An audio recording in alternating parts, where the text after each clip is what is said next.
Mandy, welcome to Startup Grind. It's great to have you here today. Thanks for having me. I'm very excited to share my journey with everyone today. So maybe before talking about what you do and what you teach, maybe you can give a brief introduction of yourself. Yeah, let's start with what I'm doing currently, and then we'll dial back to why I'm doing it maybe later during the questions that you ask. So I'm the founder of the Aligned Entrepreneur, and I'm also COO of the Atlas Chiropractic Studio in Central as well. The Aligned Entrepreneur is basically a coaching platform where I teach entrepreneurs how to work less and live more, mainly through the philosophy of less is more, as well as working smarter, not harder.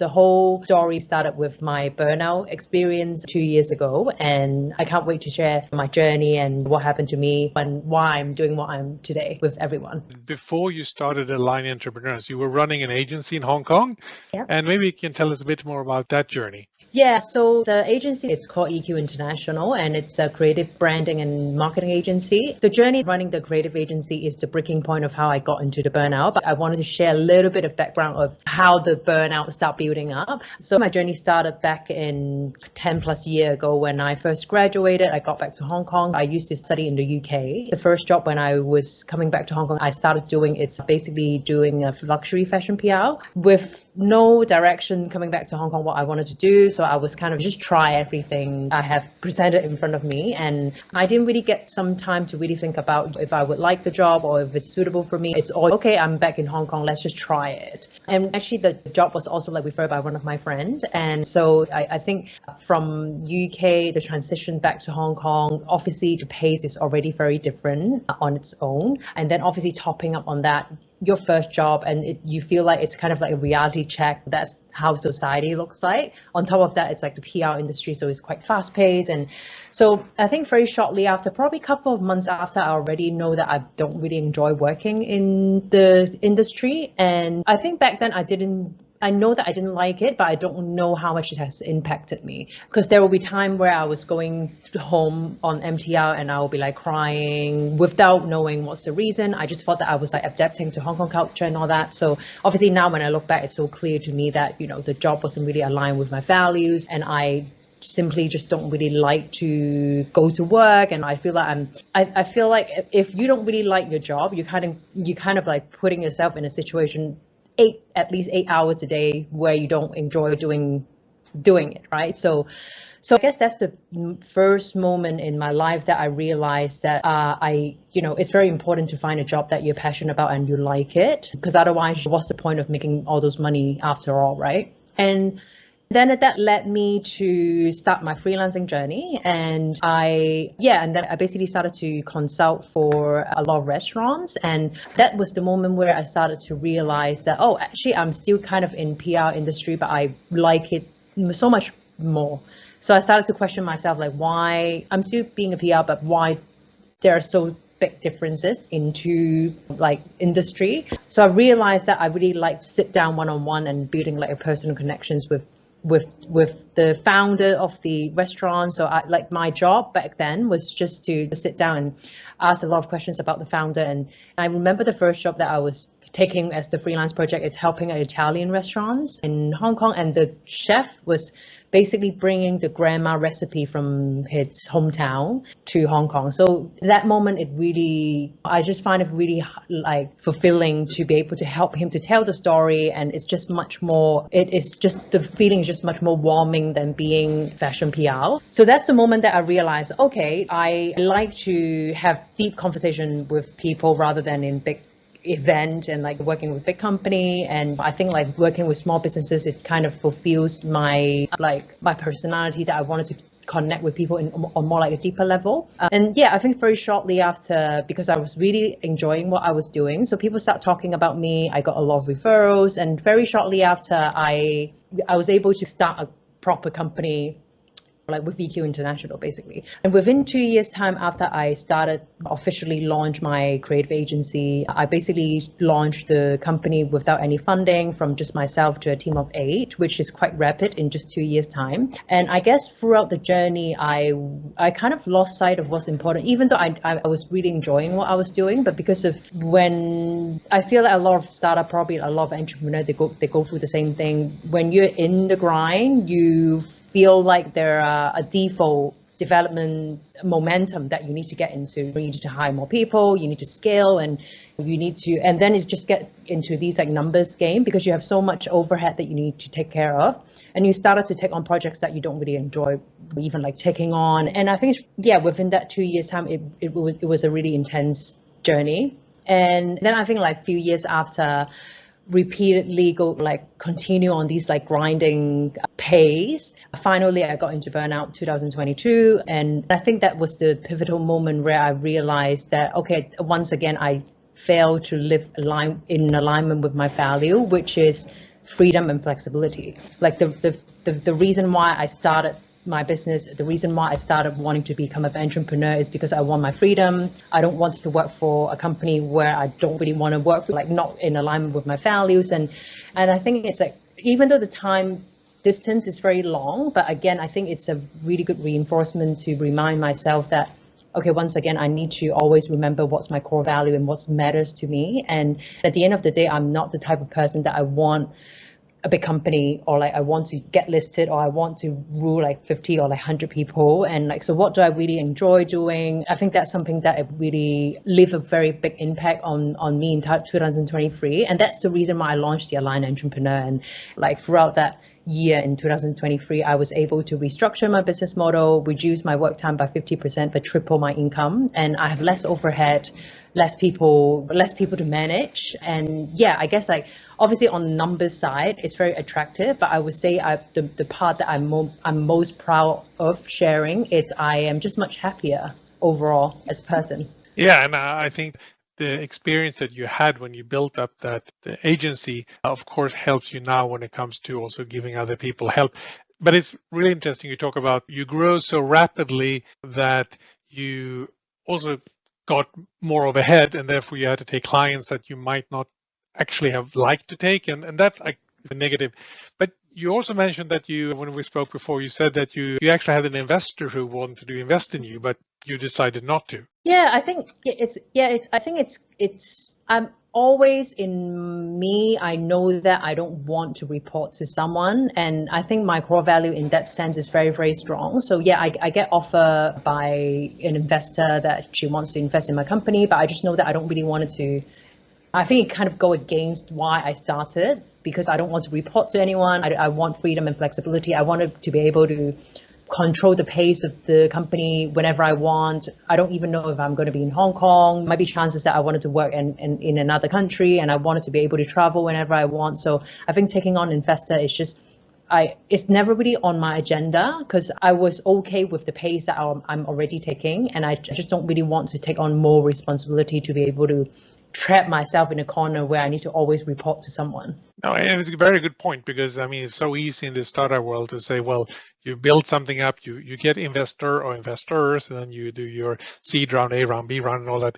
But yeah, you lose the control. And if you're able to build something without investor, you are, as you said, much, much more freer. Yeah. But when it comes to sort of the agile entrepreneurs, because I know how you operate, and it's also very interesting, but can you tell the audience a little bit, how do the agile entrepreneurs operate in a sort of a different way to a regular company, you could say? Yeah, well, I mean, I'm very much taking an approach called the lifestyle business. So what it means is basically I prioritize my lifestyle over not completely disregard the profitability, because that's the whole point of running a business, right? So the concept of lifestyle business is basically prioritizing your personal lifestyle preferences, and basically build a business model that around it. So yeah, so I don't really have any full-time with me currently, all freelancers, but they're all freelancers, but they basically work with me like 6 hours a day. So it's almost kind of like full-time, but I don't really have to pay MPF, and I don't really have to like fully committed to give them like training on all that.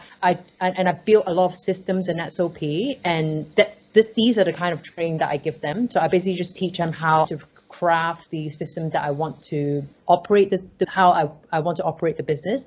And I kind of just train them to do those for me. And I think the key success is hiring a project manager and a VA as well. So that person, basically, she takes off a lot of client communications for me, as well as like helping me to manage the team. I just basically communicate. She's kind of like my right-hand man. So I basically tell her, this is the things that I want to prioritize this month. Like, this is how I want you to communicate with clients, making sure that these are the things that we need to like achieve, and like the deliverables, and they will be the one who help me to organize all the back-end works. And I think that's really, really important. And I'm always very selective with this person as well, because obviously I think this person is basically like my representative. So I like, yes, I do give them a lot of training, train them on the SOP as well, having this key person to be my right hand. I think that's like the key to running a lifestyle business, basically. Yeah, and I think there are a lot of opportunities that people and companies don't realize. I mean,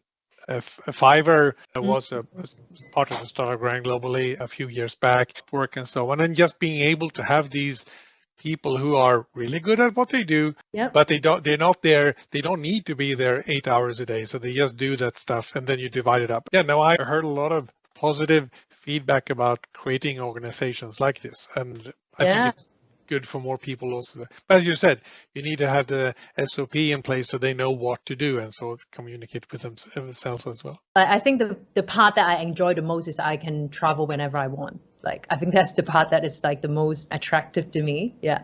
Do you have the team in different time zones, or all around in Asia? No, because I'm a big fan of working with Philippine people from Philippines, because their English is really good, and they're very, because the hospitality mentality is very strong in their culture. So it takes off so much time off me to train them with like customer service language and all that. So I think that's one of my top tip as well. If you wanted to hire someone, I think Philippine, because also another factor is because Philippines and Hong Kong are same time zone, so there is no time difference as well. So usually I'll go with Philippine people, and then my second favorite is people from Indonesia, Bali as well. So yeah, these are the two favorite places where I like to work with people from there. Yeah, interesting. Yeah, no, because there's also people that say, they like 6 hours, or they have 3 overlap 2 hours overlap, and therefore you get much more done. But yeah, I agree. Philippines is great. Yeah. Now,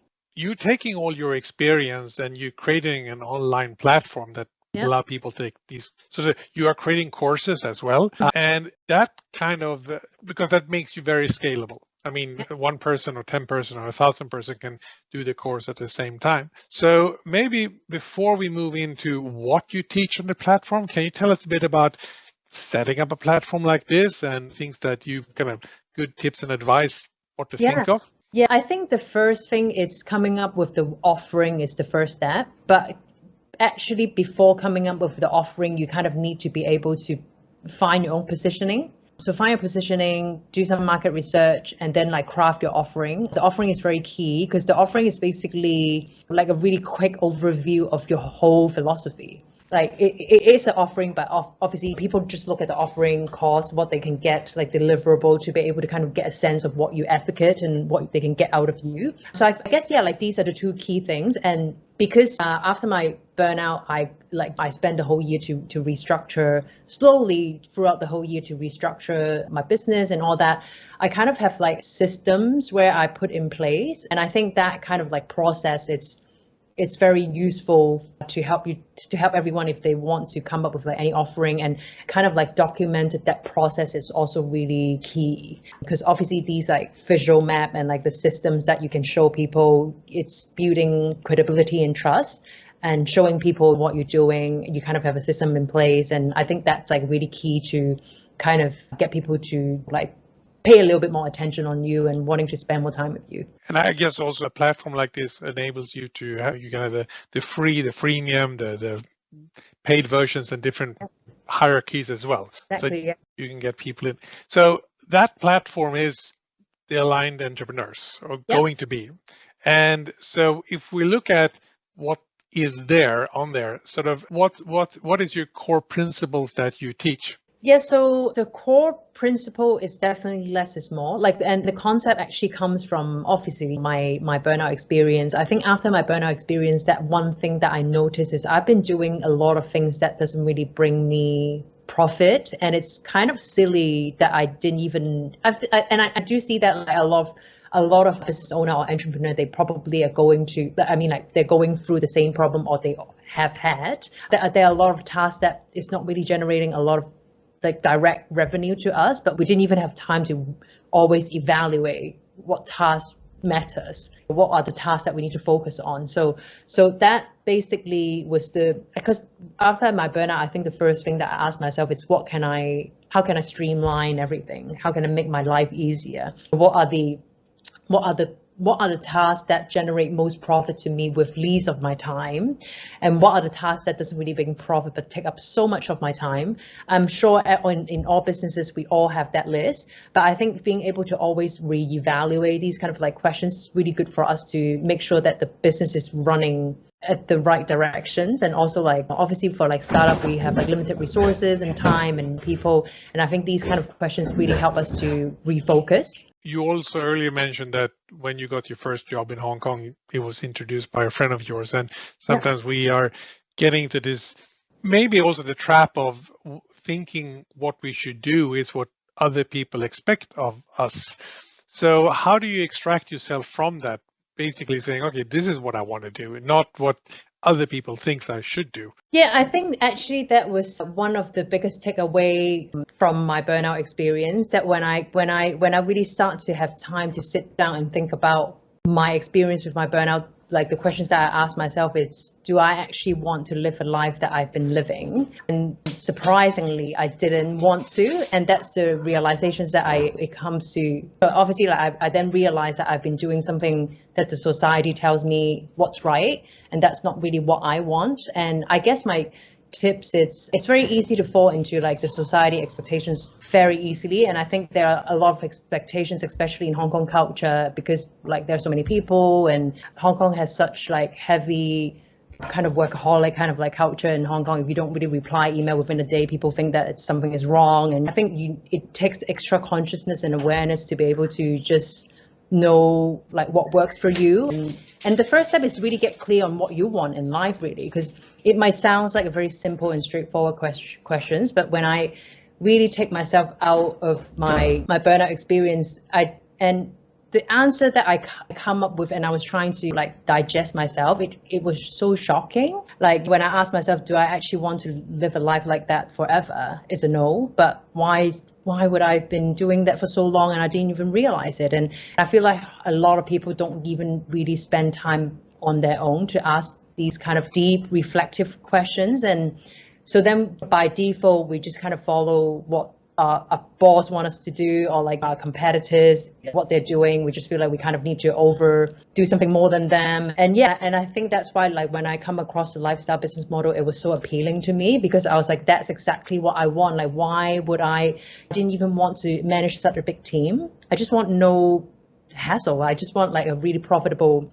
business model with low overhead, no people I need to really manage and commit to so much. And I think it all comes down to like getting clear on your core values and always stay so true to your core value, really. And it's avoiding the peer pressure, being able to step aside from the peer pressure. Exactly. Now, when we talked about, you said streamlining processes and so on, of course, in my head, I also hear AI, because that's something that we have. And so how do you look upon AI as part of your work, or how you organize yourself? And also, if you're somebody new to AI, what is your advice for them to get started? Yeah, well, actually, I'm really passionate about these questions, because I would say that's one of the key things that I've started implementing ever since I moved to lifestyle business. I actually reduced my overhead like so much, probably 50% just by leveraging AI. And I think the first thing when I was trying to restructure my business, I was trying to think like, okay, how can I work smarter? How can I work faster, streamline everything, and just make sure that I have like a really efficient model where I don't really need a lot of people to run it. So the first thing that I actually use is Notion. with ChatGPT obviously is the key one. And I spent probably 3 to 4 months to learn about all these tools, as well as to streamline and come up with all the systems and workflow and everything. Canva is also one that I really, really like. I think before Canva, even when I was having like a full team at EQ, when we need to get the client to sign up on all the design, we need to basically present them on like a PDF. It was just crazy. Obviously with Canva now you can make live edits and everything. So I guess, yeah, I do also make sure that I top up my knowledge through like studying and like exploring more AI tools as well. Always kind of like staying on top of the market of what's going on, and like with all these like AI trends, because it's just moved so fast. But I think it's so fascinating. Yeah, like obviously if you wanted to streamline the work process as well as to reduce, most importantly, also reduce the overhead, like do definitely put some time in studying and stay on top of AI trend. I think that's like a really good investment. Yeah, Notion is a really good tool, and I'm still exploring new things that you can do, especially also when you work as a team in Notion, because it becomes like a huge, not a scrapbook, because that's more Miro, but you can work together and have to-do lists and so on. Yeah. We touched a bit about, as you said, you have people around in Asia who is helping you, and I guess that's kind of part of what we also might call the gig economy. So when you look upon where work or society is going forward, what do you see about the future of work? I mean, where do you think we're going to be in 3 years or 5 years, or where do you want to be in 3 years or 5 years? Yeah, I think definitely it's a growing trend where people are more open-minded with the topic of work-life balance. And obviously, I think especially after the pandemic, like I'm really glad to see that the big companies, some company are considering like 4 days. Obviously, Singapore is the first one to announce like 4 days work week. So I think these kind of topic really opens up, is such a healthy realizations to everyone that actually we can work from home and we can prioritize our well-being, as well as still work hard, right? Like still work, like giving our best to work. So I think, yeah, definitely I imagine in 3 to 5 years time, people are looking into how to work smarter while prioritizing work-life balance and their personal well-being. Yeah, in some countries around the world, the companies are not allowed to call people after a certain time of the day and so on. At the same time, I do enjoy the speed of Hong Kong. So it's a balance of both. Yeah. So when you look upon, because if we're going to get to a 4-day work week, you kind of need also to reduce all the time thieves that you have, things that takes up your time. How do you find, again, what is your approach to finding the things that takes the time but doesn't give anything back? Yeah, so my metric, the metric questions that I always ask myself is, what's taking me so much time while not generating profit to me? So those are the one that I need to delegate or eliminate immediately. And the second questions that I always ask myself is, what's taking me time, but I also don't really enjoy doing as well. So I guess if it's not really bringing you profit, and if you don't really enjoy doing, those are the one that you can consider to start eliminating or just delegate. So these are the two things that I always ask myself. And I mean, I think there are so many, like when you're building your business, usually founders have so much cool and great ideas that we wanted to execute, but there are certain limit on our time and energy. So I think it's always being conscious about how to manage our time and energy. Like I think now, after my burnout experience, I'm much more conscious about, I wanted to aim for quality but not quantity, and I always wanted to make sure that I'm doing things that move the needles, rather than doing 100 things and just move one step, rather than do one thing and you can probably move 2 steps. Yeah, I think that, as you said, the financial approach, if it doesn't bring you profit, you would either not do it or delegate it. Yeah. But at the same time, I not for things to get caught in the delegation, because maybe they shouldn't have been done in the first place. So how do you work with the team around you that is mostly in the Philippines? Do they report back to you time-wise and say what things they're doing, or? Yes, so I have a simple communication workflow that I have built. So every morning, my project manager would basically send out what we call a BO day, beginning of the day report, and she would basically help the team to prioritize what needs to be done and kind of like chasing deadlines and all that, making sure she reply all the messages and client requests. So usually we spend like an hour to catch up on all the messages and prioritizing tasks for the day, and the team would get started working. So the project manager worked a little bit earlier, and then the team started working, and they would just go on the day, and then we would spend time. So for my schedule, I also have very specific time window where I check work, have meetings and all that, so they would know when I'll be able to check their work and give feedback. And then and then at the end of the day, they will basically, each individual will basically send something called like EOD, what we call EOD, end of the day report. It's a really simple report where they use emojis to indicate what's been done, what's in progress, what needs to push to the next day, and the project manager would basically read through the report and try to prioritize tasks for them the next day. So it's just really simple, but it's very, very effective, and it's nothing too complicated, but it's just worked really well for me so far. And when it comes to your clients, are they mostly Hong Kong or in Asia or around the? My clients are mostly in Asia or Hong Kong. Yeah. So there's not much like time difference that we need to compensate. Great. So one thing that is often hard for people is kind of also say no when somebody comes and asks, because we want to be friendly. That's one way. But how do you teach somebody, or how does somebody learn to say no when it's not a good thing to do, because down the line it's going to be a problem for them? Yeah, well, actually, it takes me years to practice that, but I'm getting to a stage where I can kind of find a sweet spot, because again, like I think a lot of people will feel guilty if they say no, because they might think that, oh, I'm missing all the opportunity and all that. Obviously, you want to be nice to people as well. So my top tip is, I usually, when people say they wanted to meet up, I usually would just get on a call or Zoom with them. So I'm not completely saying no, but I just wanted to make it get done quick. I realized that whenever I get on a call or like Zoom with someone, especially those one who we have just met, it's just much quicker. We just get to the point. I need to follow up next. And so that's my top tip of meeting someone that you don't want to say no, but you kind of like don't want to miss out on the opportunity. And usually I would just make those meetings between like 15 to 30 minutes max.